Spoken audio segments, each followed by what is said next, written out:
আসসালামু আলাইকুম, welcome back to my channel. আজকে আমি বানাবো ফ্রেশ চেরি দিয়ে একটা চাটনি। তো প্রথমেই আমি আমার ফ্রেন্ডকে ধন্যবাদ জানিয়ে শুরু করছি আজকের ভিডিও, যে এত দূর থেকে কষ্ট করে আমার জন্য গাছের ফ্রেশ চেরি, শাক, সবজি, ধনিয়া পাতা, আবার ধরা মাছ নিয়ে এসেছিলেন। অনেক অনেক ধন্যবাদ আপনাদেরকে, ভাই ভাবি। তো আজকে আমি শুরু করছি চেরির চাটনি। দেখেন কিভাবে। তো এই যে ফ্রেন্ডের দেওয়া ফ্রেশ চেরিগুলো এখন আমি ধুয়ে নিচ্ছি পরিষ্কার করে। এখন এটার সাথে দেওয়ার জন্য হাফ টেবিল স্পুন পাঁচফোড়ন, এটাকে আমি হালকা একটু ভেজে নিব। তারপর এগুলাকে আমি হালকা একটু ভাঙা ভাঙা করে নিব, কমপ্লিটলি একদম গুঁড়া গুঁড়া করে ফেলবো না, হালকা একটু ভেঙে ভেঙে নিব। এটা শিলপাটায়ও করতে পারেন, আপনাদের যেভাবে ইচ্ছা। এটাকে জাস্ট হালকা একটু ভাঙা ভাঙা করে নিলেই হবে। এখন প্যানে দিয়ে দিচ্ছি খুবই সামান্য পরিমাণ একটু তেল, আর দিয়ে দিলাম চেরিগুলা।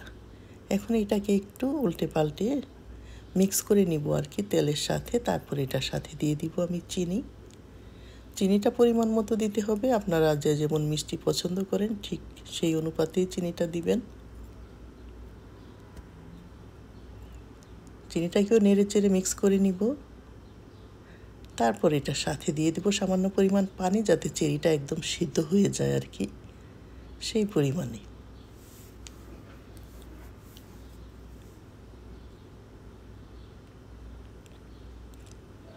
আমি মোটামুটি হাফ কাপের মতো পানি দিয়ে দিয়েছি। এটাকে এখন ঢেকে রান্না করব যতক্ষণ না পর্যন্ত এটা সিদ্ধ হয়ে যায়। মাঝে মাঝে কিন্তু ঢাকনাটা খুলে এটাকে নেড়ে চেড়ে দিতে হবে, যাতে নিচে লেগে না যায়। তার কারণ নিচে লেগে গেলে কিন্তু একদম টেস্টটাই নষ্ট হয়ে যাবে। বেশ কিছুক্ষণ পরে সেটা পরিমাণটা ডিপেন্ড করছে, কম বেশি লাগতে পারে, কতক্ষণ সময় নিবে এটা সিদ্ধ হতে। এই যে আমরা দেখতে পাচ্ছি অলমোস্ট সিদ্ধ হয়ে গিয়েছে। এখন এটাকে একটা ম্যাশার দিয়ে বেশ সুন্দর করে একটু ম্যাশ করে নিব, তার মানে একটু ভাঙা ভাঙা করে নিব। বেশ সুন্দর করে ভাঙা ভাঙা করে নিতে হবে। আর এই পর্যায়ে দিয়ে দিচ্ছি সেই যে পাঁচফোড়নগুলো আমি ভাঙা ভাঙা করে রেখেছিলাম, সেগুলাকে এখন বেশ সুন্দর করে নেড়ে চেড়ে সব কিছুর সাথে বেশ ভালো মতো মিক্স করে দিব।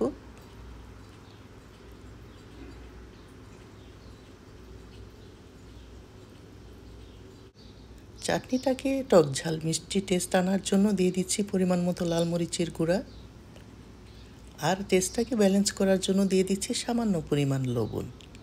এই পর্যায়ে আপনারা যদি বেশি দিন সংরক্ষণ করতে চান তাহলে 3 টেবিল স্পুনের মতো ভিনেগার দিয়ে দিতে পারেন, তাহলে বেশ অনেক দিন এটা ভালো থাকবে।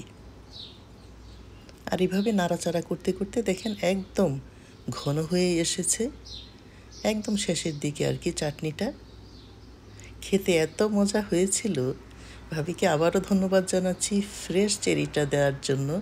ওনার গাছের চেরি। তৈরি হয়ে গেল চেরি ফলের চাটনি। আপনারাও ট্রাই করতে পারেন এভাবে, আশা করি ভালো লাগবে। আবারও কথা হবে নতুন কোনো রেসিপি নিয়ে। সেই পর্যন্ত আপনারা সবাই ভালো থাকবেন। আল্লাহ হাফেজ।